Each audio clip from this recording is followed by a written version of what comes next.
บรรยากาศแบบนี้ไม่เท่าคิดว่าเนี่ยไหนมวนใจต่ออายุโอ้อันนี้เป็นเรื่องที่ดีหลายเลยนี่ที่ว่าการมาชมมาเสียนี่มันเป็นการผ่อนคลายเป็นการพักผ่อนนั่นเป็นบ่ไม่เท่า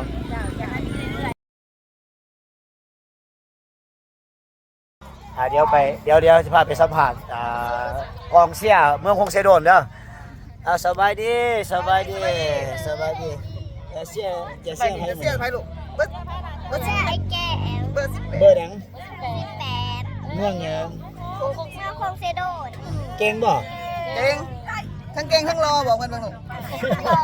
โอ้อันนี้เสียไผหมดเลย เซโดนคงเซโดนเบอร์13เป็นหยังเป็นลาโอ้เป็นในครอบครัวที่ว่ามีมาตีเนาะอันนี้เมืองคงเซโดนนี่ครับว่าเจ้าเคยมาปี2022ตอนนั้นเนาะผู้ที่ห่างหายไปโดนที่ว่าตอนนี้ทางคณะนำเพิ่นเอาใจใส่แห้งโอ้เสียนำหมดเลยทางคณะนำเพิ่นเอาใจใส่แห้งเนาะปีนี้กลับมาจัดโอ้เป็นจังได๋ผลการแข่งขันวันนี้เป็นจังได๋ผลการแข่งขันวันนี้ดีหลายเมืองคงเซโดนได้4 ประตูต่อ1 4 ประตูต่อ1มาเสียเมืองคงเสียเบอร์19เป็นเพจอยู่สุสราโอ้เสียเพจบ่โนเมนอ๋อแล้วลงนักเตะนักเตะเป็นนักเตะเมืองคงเซโดนเบอร์19อันนี้บรรยากาศบรรยากาศแบบนี้มาอีกบ่มาเมืองคงเซโดนมีทีมงานได้มากเตะเป็นไปเบิ่งเบิดกูคือมีมูลเสืออยู่แล้วเนาะบ่แม่นแต่นักเตะกองเชียร์ก็ถือว่า1สนามตลอดเนาะเดี๋ยวไปรอสัมภาษณ์เชียร์เบอร์ใดมื้อนี้เชียร์เบอร์ใดเชียร์เมืองคงเซโดนเชียร์เบอร์ทุกคนบ่ในเมืองคงแปลว่าถ้ามีบรรยากาศการแข่งขันแบบนี้เนี่ยเฮาจะมักมาเชียร์ตลอดบ่อยากให้จัดอีกบ่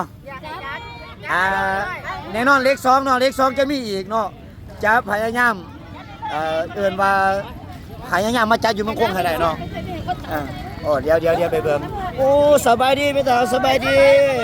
เสียไผลูกสบายดีโอ้ยเสียได้เลยเนี่ยเสียไผนี่เมืองคงนี่แล้วเที่ยวเมืองคงมีลูกมีหลานเตะนี่บ่หรือว่าเป็นลูกในบ้านนั้นในเมืองเฮาเตะมันแห้งลูกโอ้มันแห้งบ่มาเตะได้เลยเนี่ยมาเตะแล้วก็ฮะโอ้นั่นได้ก็มาสรุปว่าเป็นแฟนพันธุ์แท้ตัวนี้น่ะโอ้เพิ่นมาเป็นลูกเป็นหลานเนาะบรรยากาศแบบนี้ไม่เท่าคิดว่าแนวใดมวนใจต่ออายุโอ้อันนี้เ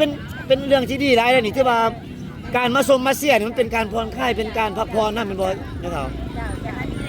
อยากให้มีเรื่อยๆเนาะโอ้ใจหลายที่ว่าอยากให้จัดเรื่อยๆแม่นบ่แม่เขาเจ้ามากลายสิมาเสียบ่คันจัดเองนี่มาคนตกก็มาคนตกก็มากูเที่ยวแล้วเนาะโอ้โหไปนั่งหนาโหลดนะแบบคนก็นั่งหนาโอ้ให้บอกวันนี้เพิ่นเอาสารเอาย่างมานำได้บ่เนี่ยมากับร้านบ่เนี่ยโอ้มากับลูกกับร้านอันนี้ก็ถือว่าเป็นสีสันอยู่ข้างสนามเนาะที่ว่าพวกเฮาก็ดีใจที่เห็นกองเสียงมันคงเสโดดหลายดีเป็นมันแท้แม่นบ่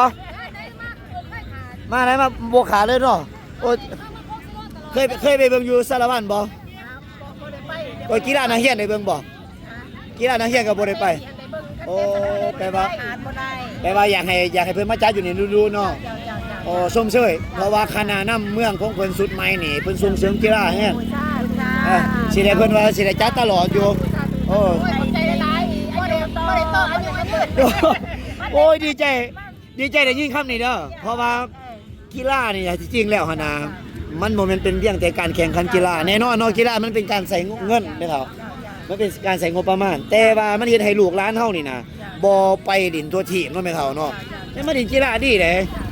โอ้สมเสยมันคงสิโดนหวังว่าสิเห็นโอกาสแบบนี้ตลอดอีกเนาะบ่แม่นเอาเคยร้านแล้วก็ต่างคนน้ำเมืองเนาะบ่แม่นเอามีอายุมันเชื่อมันว่ามีอีกเพราะว่าคณะนำเพิ่นมากแห้งเอาขอบใจแม่เฒ่าขอบใจได้หลายขอบใจเด้อ